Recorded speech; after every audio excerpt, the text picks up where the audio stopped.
അത്ഭുത പ്രതിഭാസങ്ങളായി അറിയപ്പെടുന്ന മരിയൻ പ്രത്യക്ഷീകരണങ്ങൾ ഉൾപ്പെടെയുള്ള സംഭവങ്ങൾ കൈകാര്യം ചെയ്യുന്നതിനെപ്പറ്റി വത്തിക്കാനിലെ വിശ്വാസ പ്രബോധനത്തിനുവേണ്ടിയുള്ള കാര്യാലയം പുതിയ പ്രമാണരേഖ പുറത്തിറക്കി. ഇത്തരം സംഭവങ്ങൾ പ്രകൃത്യാതീതമാണെന്ന് രൂപതാ മെത്രാനോ മെത്രാൻ സംഘമോ പരിശുദ്ധ സിംഹാസനമോ മേലിൽ പ്രഖ്യാപിക്കുകയില്ല. പകരം സംഭവം നടന്ന സ്ഥലത്തേക്കുള്ള തീർത്ഥാടനമോ അവിടെയുള്ള ഭക്തകൃത്യങ്ങളോ അംഗീകരിക്കുകയോ പ്രോത്സാഹിപ്പിക്കുകയോ മാത്രം ചെയ്യും. പ്രകൃത്യാതീതമെന്ന് അറിയപ്പെടുന്ന സംഭവങ്ങൾ വിവേചിക്കുന്നതിനുള്ള മാനദണ്ഡങ്ങൾ എന്ന രേഖ വിശ്വാസ കാര്യാലയ അധ്യക്ഷൻ കർദിനാൾ വിക്ടർ മാനുവൽ ഫെർണാണ്ടസ് മെയ് 17 പ്രകാശനം ചെയ്തത്. പെന്തക്കുസ്ത തിരുനാൾ ദിനമായ മെയ് 19 ഞായറാഴ്ച രേഖ പ്രാബല്യത്തിലാകും.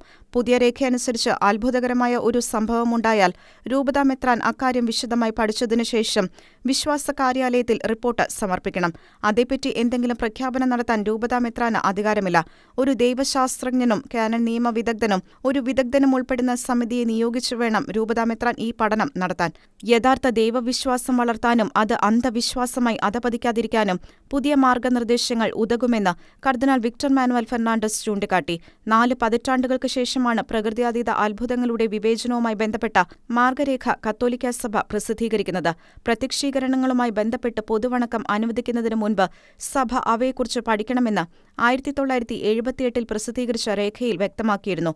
സഭ അംഗീകരിച്ച സ്വകാര്യ വെളിപ്പാടുകൾ ക്രിസ്തുവിൽ സംഭവിച്ച വെളിപ്പെടുത്തലിനെ ഏതെങ്കിലും വിധത്തിൽ പൂർത്തീകരിക്കുകയോ മെച്ചപ്പെടുത്തുകയോ ചെയ്യുന്നില്ലെന്നും കാലാകാലങ്ങളിൽ വിശ്വാസജീവിതം കൂടുതൽ പൂർണ്ണമായ വിധത്തിൽ ജീവിക്കുവാൻ സഹായിക്കുക മാത്രമാണ് ചെയ്യുന്നതെന്നും വിശുദ്ധ ജോൺ പോൾ രണ്ടാമൻ മാർപ്പാപ്പയുടെ കാലത്ത് പൊതുവായ ഭക്താഭ്യാസങ്ങളെക്കുറിച്ച് പ്രസിദ്ധീകരിച്ച രേഖയിലും വ്യക്തമാക്കിയിട്ടുണ്ട്.